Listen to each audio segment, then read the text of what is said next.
Thanks, Josh. Now to the parents of Trayvon Martin. Tracy Martin and Sabrina Fulton have been in seclusion since George Zimmerman's acquittal was announced late Saturday.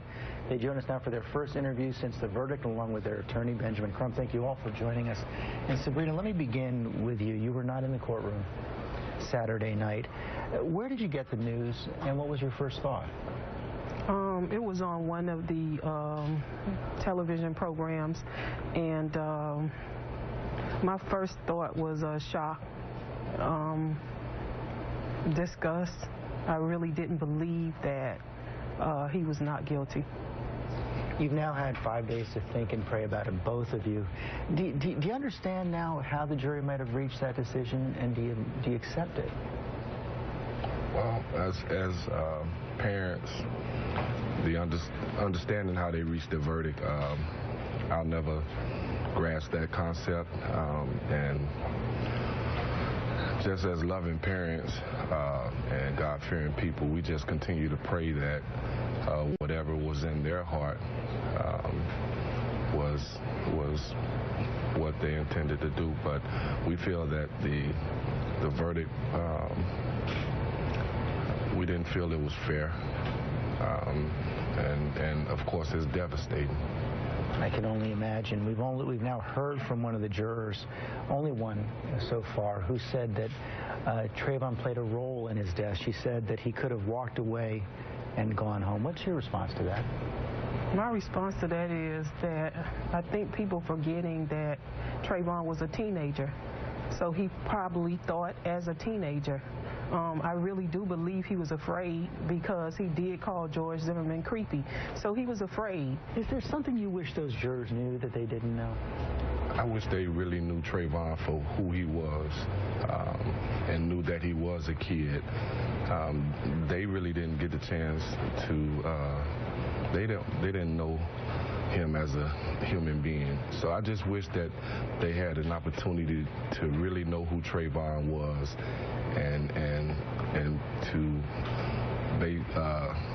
put that in content with what their decision was. What more do you expect from the justice system? Will you be filing a civil suit? Well, we're going to look at all legal possibilities, but right now we're asking the Department of Justice to look at this matter because Trayvon was simply walking home and his killer profiled him and followed him. So we need to know, what is the law? Is it allowed that anybody can profile and follow you? Not even the police, based on the U.S. Supreme Court decision, can profile based on race. So are we going to allow private citizens with guns to do so?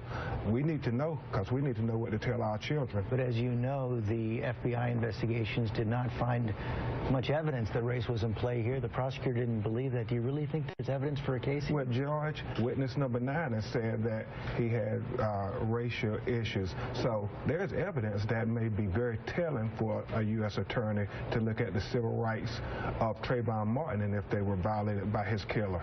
And finally, George Zimmerman's parents spoke to Barbara Walters. They wanted you to know that they're deeply sorry and they pray for Trayvon every day. Do you take any comfort in that? That's a hard question, but I think it's a fair question because parents there's no winner in this situation.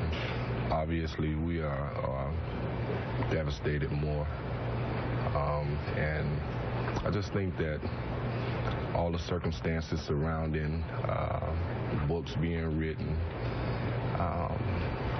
and mischaracterization of us as parents, I just really don't feel that is real sincere. But we continue to pray that that we'll find peace and strength to be forgiving parents. Good luck with that. We're praying for you as well. Thank you for coming in this morning. Thank you.